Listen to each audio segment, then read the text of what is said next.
Hello viewers, welcome back to our channel Jemi Soni vlogs. எல்லாரும் எப்படி இருக்கீங்க? நல்லா இருக்கீங்களா?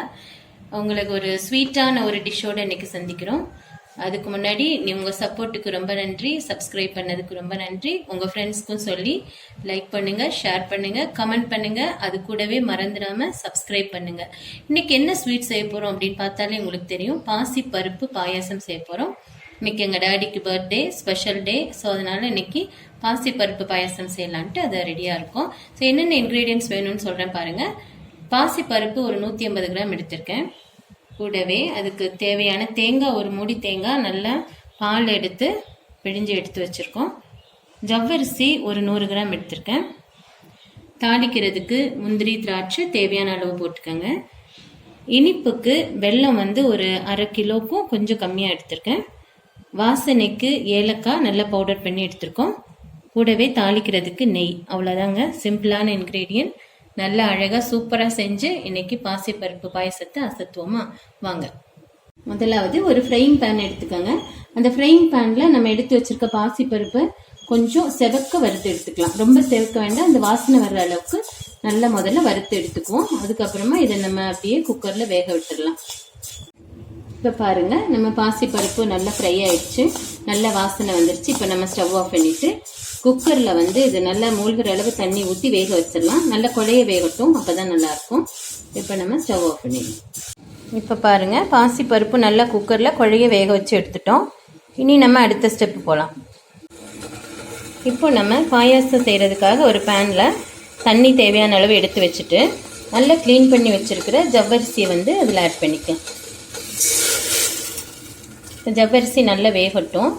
நல்லா அப்படி கண்ணாடி பதம் வர்றது வரைக்கும் வேக வச்சு நம்ம எடுத்துக்குவோம்.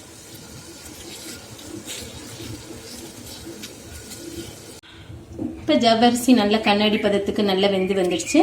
இப்போ நம்ம குழைய வேக வச்சுருக்கிற பாசி பருப்பு அதில் ஆட் பண்ணிடுவோம்.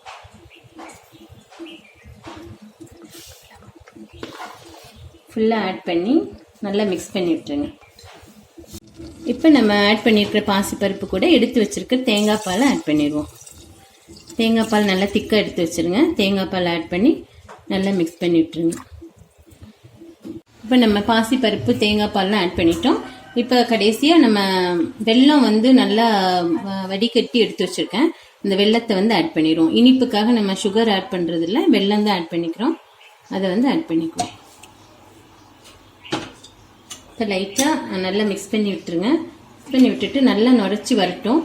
ரொம்ப கொதிக்க வேணாம், அது வரை வெயிட் பண்ணணும். இப்போ நம்ம பாயசம் நல்லா நுரைச்சி வர ஸ்டேஜில் இருக்குது. இப்போ நம்ம எடுத்து வச்சிருக்கிற ஏலக்காய் தூளை சேர்த்துடலாம். சேர்த்து லைட்டாக மிக்ஸ் பண்ணி விட்டுருங்க. வாசனைக்காக தான், ரொம்ப நுரைக்க வேண்டாம். லைட்டாக நுரைச்சி வரும்போது நம்ம ஆஃப் பண்ணிடலாம். இப்போ நம்ம பாயசம் நல்லா நுரைச்சி வந்துருச்சு பார்த்தீங்களா? இந்த ஸ்டேஜில் நம்ம ஸ்டவ் ஆஃப் பண்ணிட்டு அடுத்து முந்திரி திராட்சையை தாளிச்சிருவோம் நெய்யில். இப்போ ஃபினிஷிங்காக ஒரு ஃப்ரைங் பேனில் கொஞ்சம் நெய் எடுத்துக்கோங்க. எடுத்துட்டு நம்ம எடுத்து வச்சுக்கிற முந்திரி பருப்பு, திராட்சை ரெண்டையும் வறுத்து எடுத்துக்கலாம். நல்ல ஒரு ப்ரௌனிஷாக பொன்னிறமாக வறுத்து நம்ம ஆட் பண்ணிக்கலாம். இப்போ முந்திரி திராட்சை நல்லா ப்ரௌனிஷாக ஃப்ரை ஆயிடுச்சு. இப்போ நம்ம ஸ்டவ் ஆஃப் பண்ணிடலாம். இப்போ நம்ம ஃப்ரை பண்ண முந்திரி திராட்சையை பாயசத்தில் ஆட் பண்ணிடுவோம். அவ்வளோதான், சுவையான சூப்பரான பாயாசம் ரெடி.